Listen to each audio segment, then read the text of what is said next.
কথা প্রশ্নতে গিয়ে জানতে পারলাম যে সেখানে শুধু এলজিআরডি একটা মিনিস্ট্রি থেকে ৩৫০০ কোটি টাকা নাই হয়ে গিয়েছে, শুধু কাগজ দেখিয়ে টাকা নিয়ে চলে গেছে, কোনো কাজ হয়নি, জাস্ট উপরে কোনো রকম একটা লোক দেখাতে হবে একটা কিছু করেছে, ৩৫০০ কোটি টাকা গায়েব হয়ে গেছে নেই। এবং লিটিগেশন হওয়ার কারণে সব কাজ বন্ধ হয়ে আছে। এইটা নিয়েই সমস্যাটা, কিভাবে এই সমস্যাটাকে জটটাকে ছুটিয়ে মানুষের জন্য কাজ করা যায়, রাস্তাঘাট নির্মাণ করা যায়। একটি ডিপার্টমেন্ট থেকে ৩৫০০ কোটি টাকা, এবং কথা প্রসঙ্গে তখন আমি জানতে পারলাম আরো কয়েকটি ডিপার্টমেন্ট মিলিয়ে একটি জেলাতে ৬,০০০ কোটি টাকা নেই। এই কয়েকটি ঘটনা অডিটর জেনারেল এবং এই যে পিরোজপুরের ঘটনাটি আপনাদের সামনে আমি এই জন্য তুলে ধরলাম। এরকম আরো অনেক ঘটনা আছে, ঘটনাগুলি ঘটেছে, বাট বাস্তবতা হচ্ছে বাস্তবতাই। আমরা ছেলেও বাস্তবতাকে আমরা পাশ কাটাতে পারবো না, নিতেই হবে আমাদেরকে। এই কথাগুলো বলার কারণ হচ্ছে যে আপনারা আপনাদের কতগুলো সমস্যার কথা বলেছেন, আবাসন সমস্যার কথা বলেছেন, ট্রান্সপোর্টেশনের কথা বলেছেন, আপনারা আইটির জন্য যেটা এখানে একটি নতুন ইউনিটের কথা বলেছেন, এগুলোর জন্য অর্থ প্রয়োজন। দেখুন, আমি বা মিনিস্টার সাহেব আমরা যেই দায়িত্বে বসে আছি, আমরা কিন্তু চাই আপনাদের এই সমস্যাগুলো সমাধান করার জন্য, অন্তত অ্যাড্রেস করার জন্য আমরা চাই। স্বাভাবিকভাবে কেন আমরা চাইবো না? আমরা যদি এই সমস্যাগুলো সমাধান করতে পারি, আপনাদের যে নিত্যদিনকার সমস্যা, মানুষকে বেটার সার্ভিস দেওয়ার, সেটা আপনারা বেটারভাবে অ্যাড্রেস করতে পারবেন। কিন্তু এই লিমিটেশনের জন্য, আপনারা অনেক লিমিটেশনের জন্য হয়তো আশানুরূপ সার্ভিস দিতে পারছেন না। আমি যে ঘটনাগুলো বলছি তার মাধ্যমে আমি বলতে চাইছি যে আমরা কাজগুলো করতে চাইছি, কিন্তু এই যে 4 গুণ দামে রূপপুর আণবিক নিউক্লিয়ার পাওয়ার রিঅ্যাক্টর তৈরি করা হলো, এটির পয়সার যে ঋণ যে শোধ করতে হবে, এটি তো এখানে উপস্থিত প্রত্যেকটা মানুষের মাথার উপরে এসে ঋণ পড়েছে।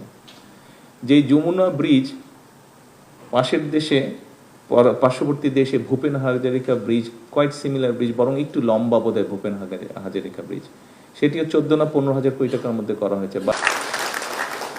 অবশেষ অফিসার বৃন্দ,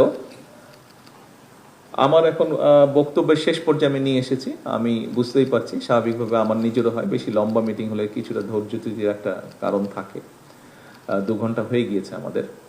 এখানে একটি বিষয় আমি পরিষ্কারভাবে আপনাদের সামনে তুলে ধরতে চাই, বা আমার কিছু বিষয় আপনাদের সাথে আমি শেয়ার করতে চাই। সেটি হলো, আমার বক্তব্যে আমি উল্লেখ করেছি, আমরা রাজনৈতিকভাবেও, সংসদেও, বিভিন্ন জায়গায় আমরা আমাদের অবস্থান থেকে, অর্থাৎ সরকার বা আমরা যারা সরকারে সরাসরিভাবে কাজ করছি, আমরা সংক্ষিপ্তভাবে একটি চিত্র বিভিন্ন জায়গায় আমরা তুলে ধরি।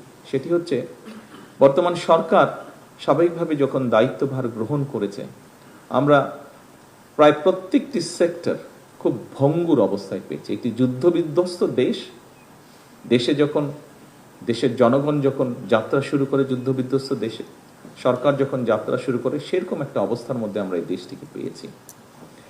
স্বাভাবিকভাবেই বর্তমানে দায়িত্ব থাকার কারণে আপনাদের সাথে যেরকম সরাসরি কথা বলার সুযোগ হচ্ছে, আপনাদের বিষয়গুলো জানার সুযোগ হচ্ছে, স্বাভাবিকভাবে আপনি আর্মির কথা বলেন, নেভির কথা বলেন, এয়ারফোর্সের কথা বলেন, অন্য প্রতিষ্ঠানের কথা বলেন, সেগুলোর ব্যাপারেও সরাসরিভাবে জানার সুযোগ হচ্ছে বা বিষয়গুলো দেখার সুযোগ হচ্ছে। একইভাবে স্বাস্থ্যের কথা বলেন, একইভাবে শিক্ষার কথা বলেন।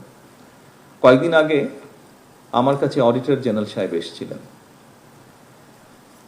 এটি আমি রাজনৈতিকভাবে উপস্থাপন করছি না, আমি বাস্তবতা তুলে ধরছি। আমি কাউকে রাজনৈতিকভাবে দোষারোপ করছি না।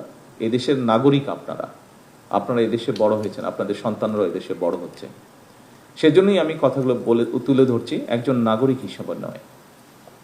অডিটর জেনারেল সাহেব যখন আসলেন, উনি আমাকে ওনাদের রিপোর্টের অনেকগুলো বিষয় তুলে ধরলেন। কিছু পরে আমি দেখলাম পত্রিকাতেও এসছে, খুব সম্ভবত সেক্রেটারিয়েটে আপনাদের কারো উপরে অনেকেই ধারণা আছে, বিশেষ করে যারা ওই এলাকাতে কাজ করছেন বা আপনারা মনিটর করছেন সবকিছু দেখছেন, আপনার ধারণা আছে যে আমার অফিস থেকে সেক্রেটারি যে অফিসে আমি বসে, এখান থেকে বের হলেই সাংবাদিকরা নিচে থাকে, যেই বের হচ্ছেন তাকে জিজ্ঞেস করেন। খুব সম্ভব সেভাবেই বোধহয় কথাটা বের হয়েছে। অডিটর জেনারেল সাহেব আমাকে অনেকগুলো বলার মধ্যে আমি খুব আশ্চর্য হয়েছি।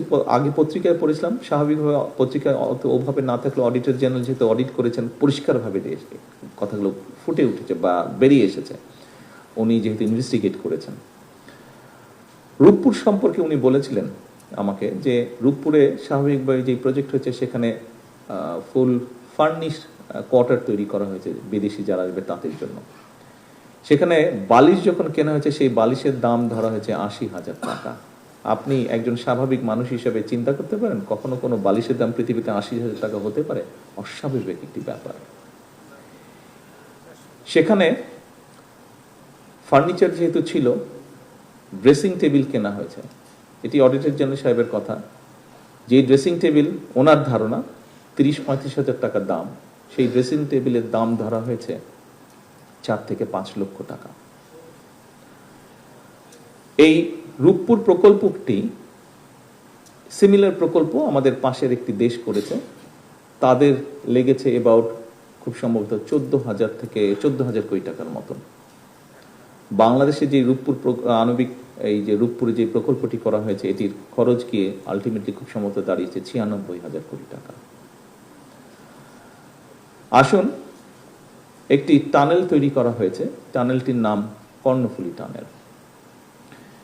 এটি সম্পর্কে অনেকেরই আপনাদের পরিষ্কার ধারণা আছে। এই কর্ণফুলী টানেলটির খুব সময় আমি দেখিনি, কর্ণফুলী টানেলটি এটা মিনিস্টার সাহেব বলতে পারেন বোধহয় পার হয়ে গিয়ে ওপারে গেলে বোধহয় একটি জায়গায় কতগুলো খুব স্ট্যান্ডার্ড বেশ লাক্সারিয়াস সর্ট অফ অ্যাপার্টমেন্ট বা বিল্ডিং তৈরি করা হয়েছে, যার কোনো প্রয়োজন ছিল না। এখানে কয়েক শত কোটি টাকা খরচ হয়েছে। একই সাথে ওনার ইনভেস্টিগেশনে বেরিয়ে এসেছে যে কর্ণফুলী টানেল বের হওয়া বা ঢোকার আগে দুপাশে গাছ লাগানোর কথা, উনি কোনো গাছ পাননি। এই গাছের জন্য ৫০ কোটি টাকা তুলে নিয়ে চলে গিয়েছে, অথচ উনি কোনো গাছ পাননি। আচ্ছা, এবার বলি একটি ডিস্ট্রিক্টের কথা, পিরোজপুর ডিস্ট্রিক্ট। পিরোজপুর ডিস্ট্রিক্টে ৩টি আসন, ৩টি আসনের ৩ জন সংসদ সদস্য এই সংসদ চলাকালীন সময় আমার কাছে এসেছিলেন কথা বলবেন। আমি খুব সংক্ষেপে শোনার পরে আমার মনে পড়লো যে কয়েক মাস আগে আর ৭-৮ মাস আগে মনে হয় ঘটনাটি পত্রিকায় পড়েছিলাম, কিছুটা ধারণা ছিল আমার। তো আমি বললাম যে সংসদ চলছে, ব্যস্ত আপনারা সবাই, আমরা ব্যস্ত, শেষ হলে আমি আপনাদের সময় দিচ্ছি। শেষ হওয়ার পরে গত এক সপ্তাহ আগে আমি ওনাদেরকে টাইম দিয়েছিলাম, এটিও পত্রিকায় এসেছে, পরের দিন আমি নিজেও দেখলাম পত্রিকায় এসেছে। যাই হোক, পিরোজপুর জেলা অনেকেরই হয়তো সেখানে আপনারা গিয়েছেন আপনাদের দায়িত্ব পালন করার সময় বা দায়িত্ব পালন করেছেন। এলজিআরডি মন্ত্রণালয়ের ব্যাপারে ওনারা এসেছিলেন।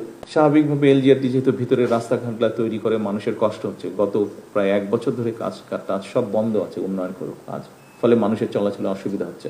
সেই জন্যই ওনারা এসেছিলেন যে কি করে কাজ শুরু করা যায়। আমি ওখানে সেক্রেটারি ছিলেন, মিনিস্টার ছিলেন, আমি